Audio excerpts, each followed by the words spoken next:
Good Nebraska Friday morning. Come along with me today as we apply crop protection. Look at this volunteer corn in this soybean field. So I only want soybeans out here, not this corn or corn plant. Also, I don't want grass. Hilarious, I can't find any. Here's some grass. I don't want this grass in my field either. You can see a ton of grass on the end rows.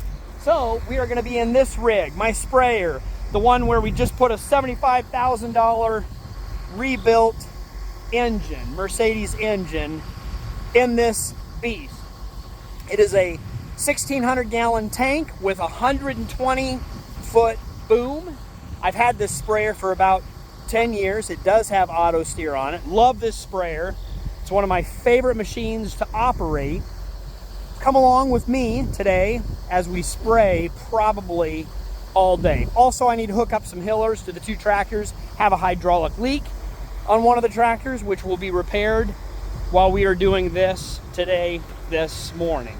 And then we will watch these soybeans grow throughout the rest of the growing season. Come along with me.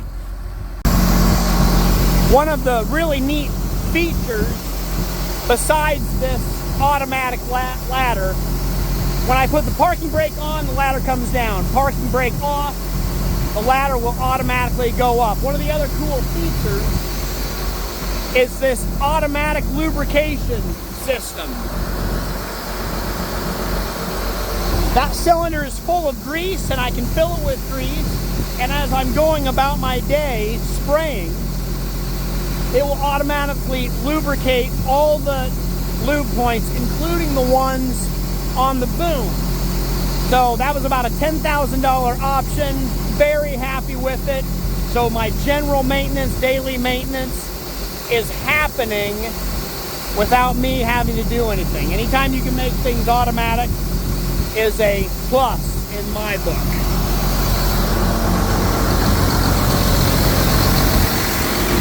I'll show you real quick. Brake release.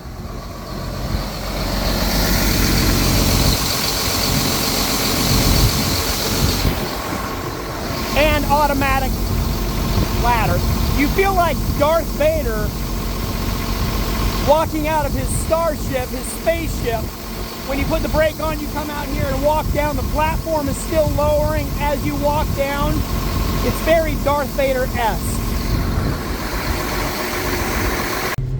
Okay, I will run you through the controls real quick of how to unfold the boom.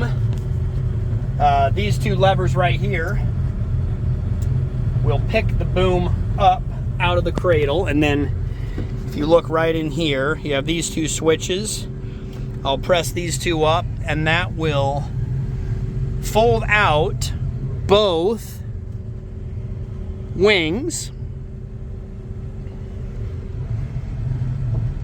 We will go all the way out like that, and then what I do is typically lower, get this in here switch, I lower that side and then I lower that side so that I can have gravity work for me. So these switches right here are on a one-way, not a one-way, it's only one cylinder. So I will press this one out and it will go out over center, and then I'm still holding it one way and it has stopped. So what I do is I press down, now it'll pull that cylinder back in, and my extendo arm will go all the way down. Then I press this up to get it back level, and then I will do the same thing on this side, and you will watch it in one fell swoop going up. Now I put the switch the other way, and that's how professionals unload the sprayer. Now this switch on the side, this is up, down for the entire main boom. So my hand is pretty much set up right here, and this is also the stick that controls my forward and reverse. So right boom up, right boom down, and then main boom up, main boom down. Now, yes, I just said how much I love automation and automatic. This does have this Raven controller that will be automatic boom height. So I have sensors all along the boom.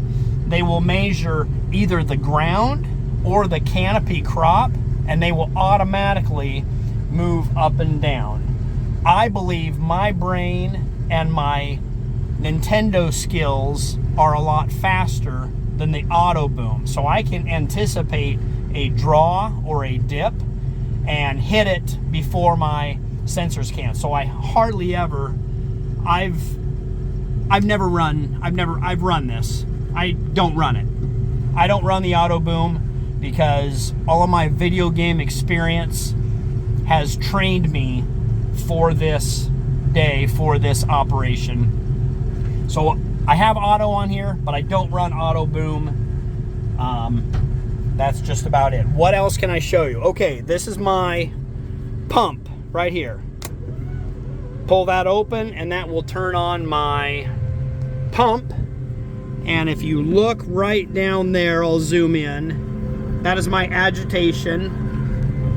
Here is my sparge, so I can turn that off. You can see that butterfly valve turn off. We're actually going to leave that on and let this full tank mix continue to agitate as I do this small little run. I was spraying yesterday, and I'll show you where I need to, right in there. I need to fill in that, finish that gap right there, and then we'll go down to that end and come this way.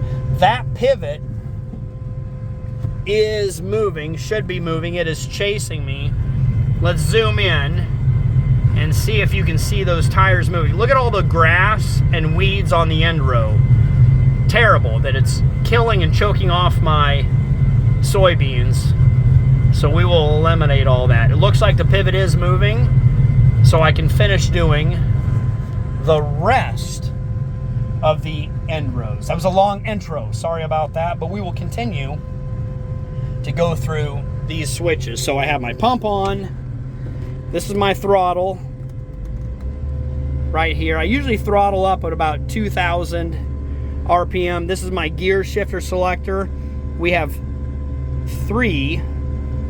Oh, hold on. Getting a phone call. And we are spraying. What else can I show you? I am paying attention to, this is really flat and level ground, so really easy to spray. I can spray without putting my hand here. We'll kind of run through this, the auto farm. Right now I am not auto steering because I can steer a lot quicker and easier, but I will use the auto steer to find my line to line up. And we are painting here, putting on 15 gallons an acre. And if we come over here, you can see my rate legend. So I'm going in between, green is between 12 and 18 gallons an acre. You can flip over here to see my boom pressure and or my map coverage. We can actually go over to this tab and check out my productivity, and you can see I'm doing an average of 117 acres an hour. There's my average speed, area completed, area remaining, and the distance that I've traveled. That is quite a few miles. Oh yeah, I also have a backup camera so we can see behind me, which is very helpful. If you've ever backed into equipment or vehicles, it's very helpful to have this backup camera. Also, as I'm driving down the roads, I can see if there's any vehicles behind me, including motorcycles that love to drive underneath me as I'm driving down the highway or roads. Don't do it. Don't drive underneath sprayers as they're going along. Even though this sprayer has a 6-foot operating height, I've driven my 4-wheeler underneath this sprayer as it's parked in the shop. Also, Ken Block has drifted his truck underneath a sprayer. There's a cool video out there. Rest in peace, Ken Block. Anyway, yeah, still a beautiful day, and thanks for coming along with me in the sprayer. What else can I show you? I do have some automatic switches here, and this is the master switch that I can shut the entire boom off if I like. Oh, and I do have auto swath as well too. It's not on right now, but as my boom overlaps where I have already gone, it will shut each section off. So that's kind of neat. But here again, I run a lot of this stuff manually. That's just my preference. We will turn around here. So pick up my boom, check for traffic, and turn. Make sure nobody's on the road. Okay, pivot is out of the way. Parking brake on.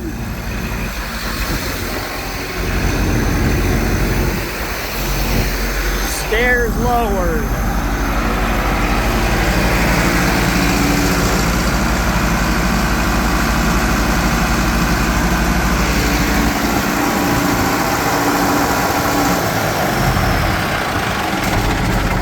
Aha! Fantastica!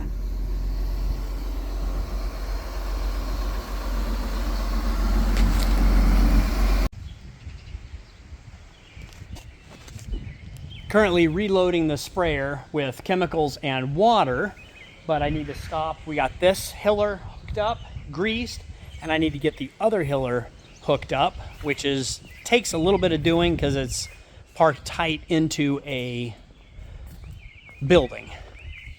So I'll finagle it real quick.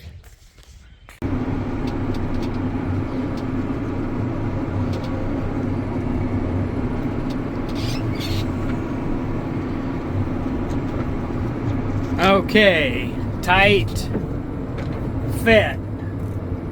So essentially I need to back this machine up to that 3-point right there, and it will take some doing.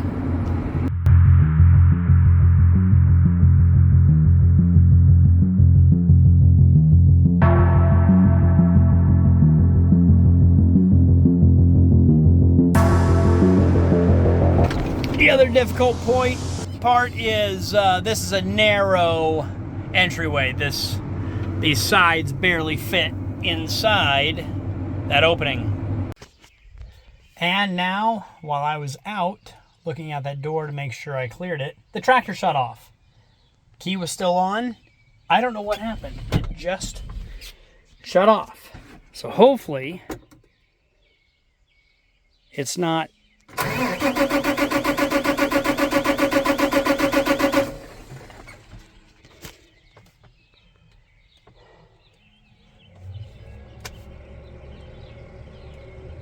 Hopefully it's not major. Mechanical. Oh, good. Bluetooth paired.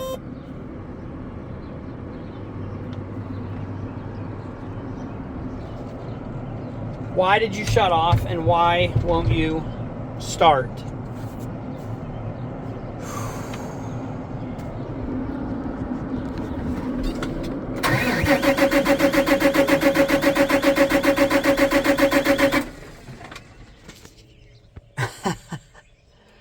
Communication to... Quiet.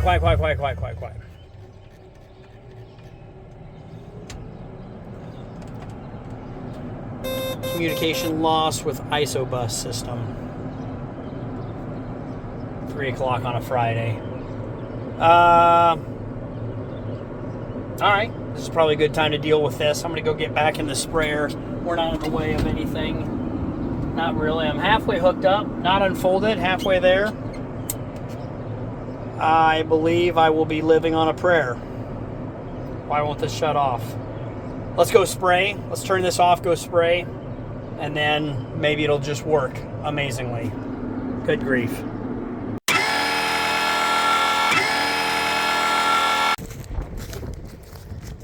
Farming can be difficult when you're a one-man show. So I hired a couple of my kids. They're not always around, and I hired one of their friends, Richie.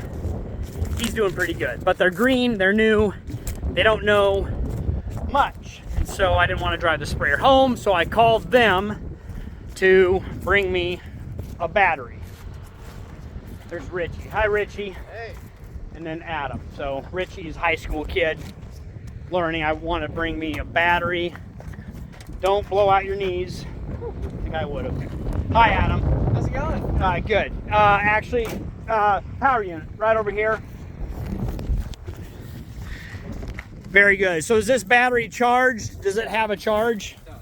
Adam, why aren't you carrying That's that? what it said. That's what I said. Put it right down over here. Okay, Adam, do you know the difference between positive and negative?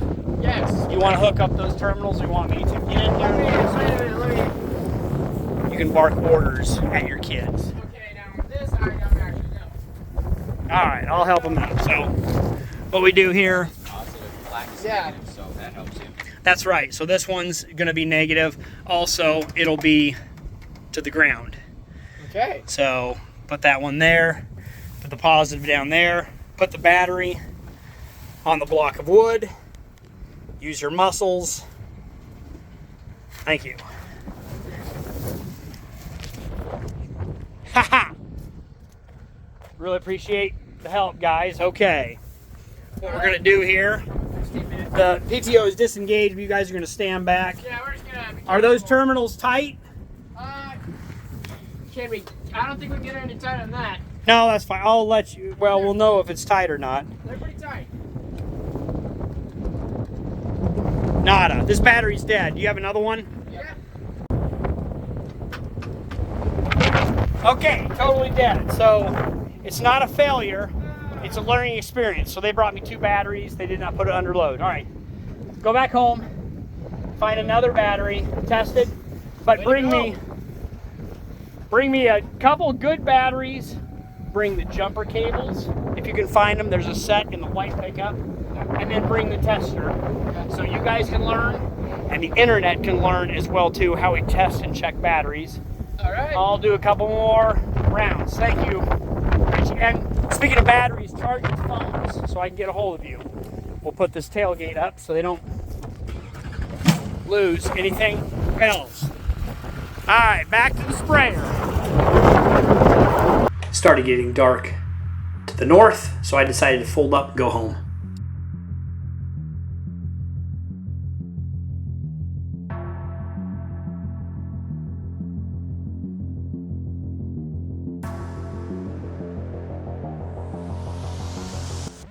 And made it back home.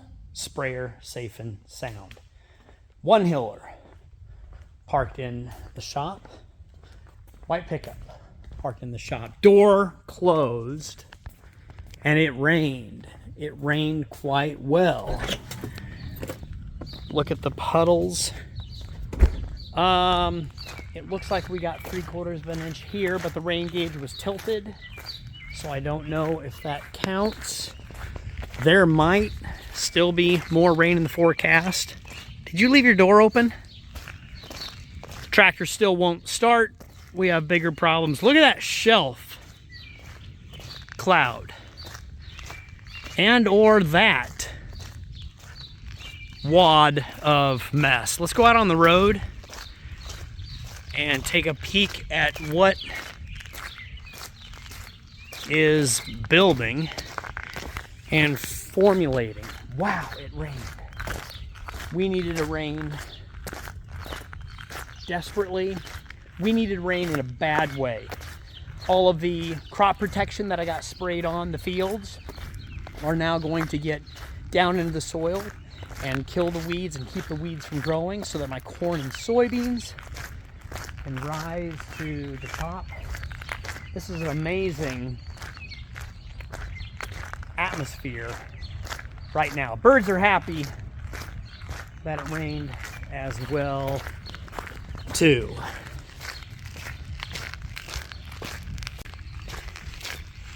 Wow, it's really an incredible skyline. A lot of big rain over there. That is just an interesting rolling deal. I should put this on a time lapse real quick.